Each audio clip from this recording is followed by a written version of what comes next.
Hi viewers, welcome to our channel. ప్రస్తుతం మనతో పాటు ఎమ్మంది రామారావు గారు సీనియర్ జర్నలిస్ట్ ఉన్నారు. వారితో ఒకసారి మాట్లాడదాం. సార్ నమస్కారం. సార్ నమస్తే బాబు. సార్, ఏపీలో రాష్ట్రపతి పాలన పెట్టాలి అని చెప్పేసి జగన్మోహన్ రెడ్డి గారు కేంద్రాన్ని కోరుతానని డిమాండ్ చేశారు. సార్ అంటే రషీద్ అనే వ్యక్తి చనిపోవడం జరిగింది కదా సార్, రీసెంట్గా అంటే హత్యకు గురయ్యారు.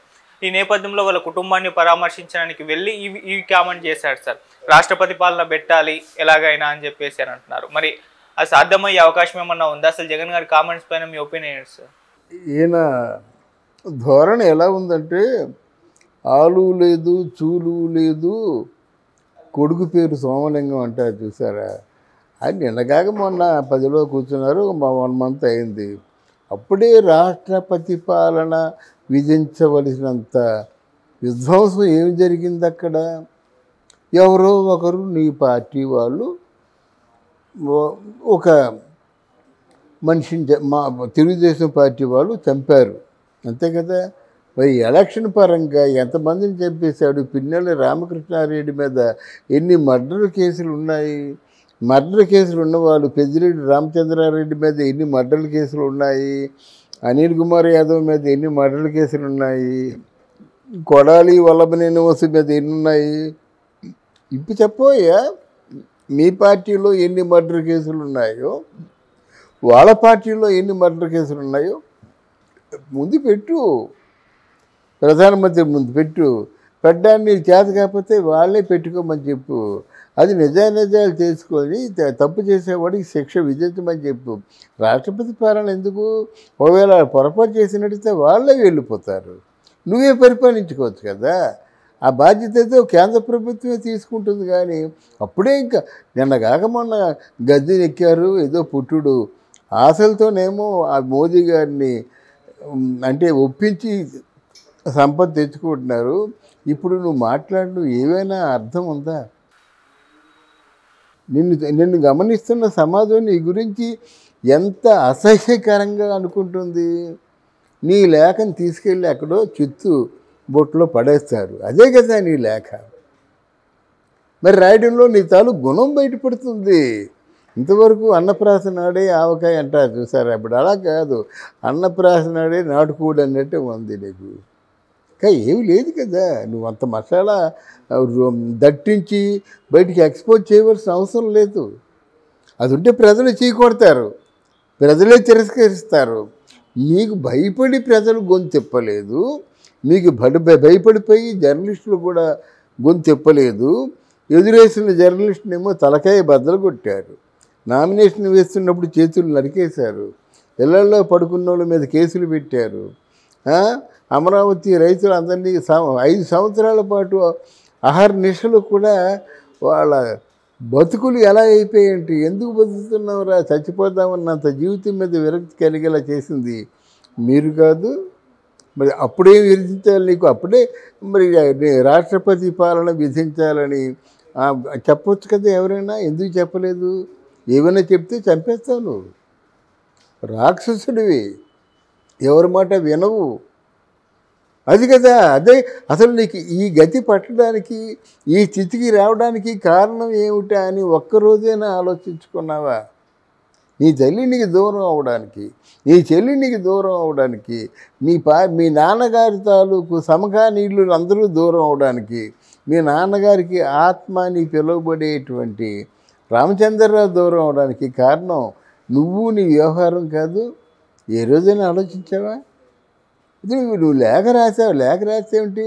నీ పార్టీ కోసం స్టిల్ ఇంకా పోరాడుతున్నాను, ఒంటరిగా ఉన్న పోరాడుతున్నాను, నాకెవరేంటి భయం, ఎవరంటే భయం ఏంటి అని చెప్పేసి ఏదో మేకపోతు గాంభీర్యాన్ని ప్రదర్శించడానికి మాట్లాడుతున్నా. కానీ ఇది ఎవరు చూస్తారు నిన్ను?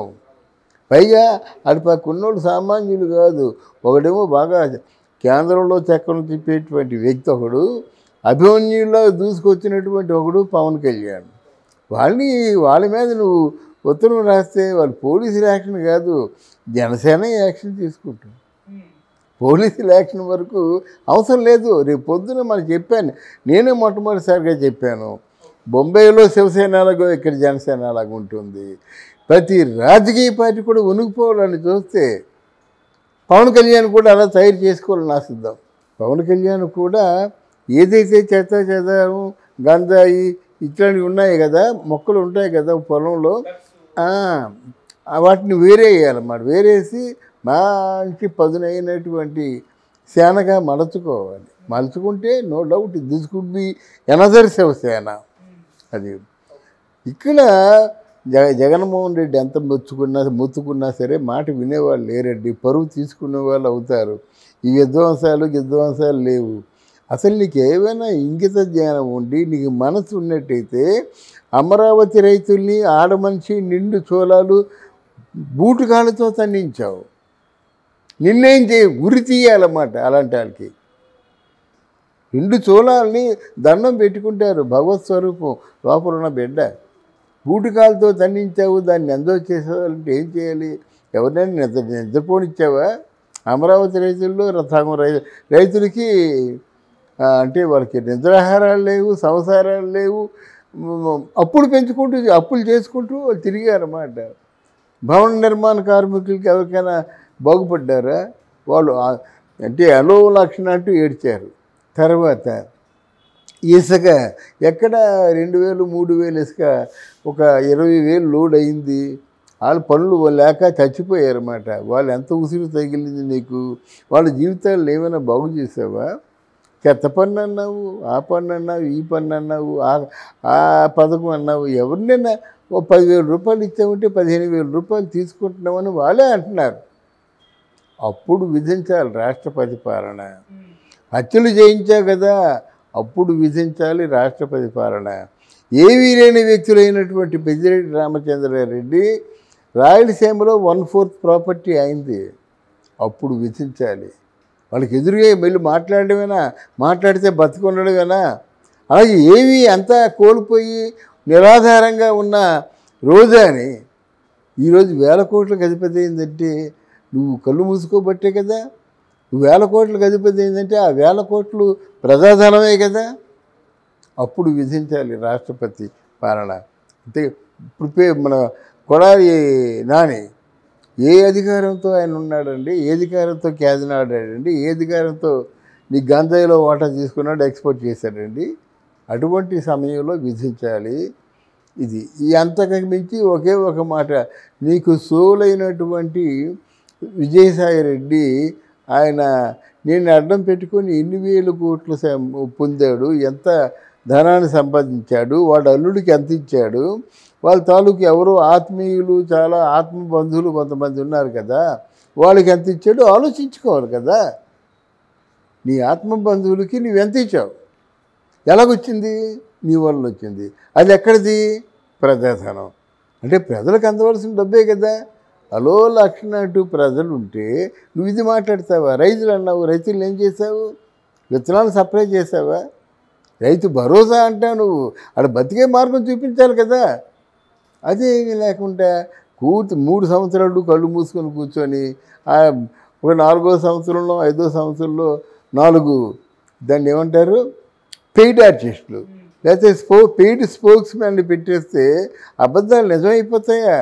నిజంగా ఈ పెయిడ్ స్పోక్స్ మ్యాన్ అంతా మాట్లాడింది నిజమని వాళ్ళు నమ్మినట్టయితే అవతల వాళ్ళకి డిపాజిట్లు రావు. దాందే మనమే చెప్పామనుకోండి, మనం చెప్పింది ఇది నిజం కాదురా సోదనుకుంటే ఎవరు చూస్తాడు? Correct sir. మరి 1,00,000 మంది ఎందుకు చూస్తారు? అది నిజం అని నమ్మితే చూస్తారు. అది దాని నష్టం ఆ పార్టీకి అనే విషయం తెలుసుకోలేకపోతున్నాడు. ఓడిపోయినట్టుండు. వాళ్ళు ఏం చేస్తారు చూడు. కనీసం ఒక 6 మాసాలు టైం ఇవ్వాలి కదా. టూ ఎర్లీ కదా. దాన్నే హనీమూన్ పీరియడ్ అంటారు అన్నమాట. మాట్లాడేవాడికి అతి లేదు, గతి లేదు, అర్థం లేదు, పార్థం లేదు. ఆ గుడివాడ అమర్నాథ్ ఉన్నాడు, వాడికి ఏమీ తెలీదు. హనీమూన్ పీరియడ్ అంటే భార్యాభర్తలు బయటికి వెళ్తారు కదా హనీమూను, అది ఒక నెల చాలా అంటాడు అన్నమాట.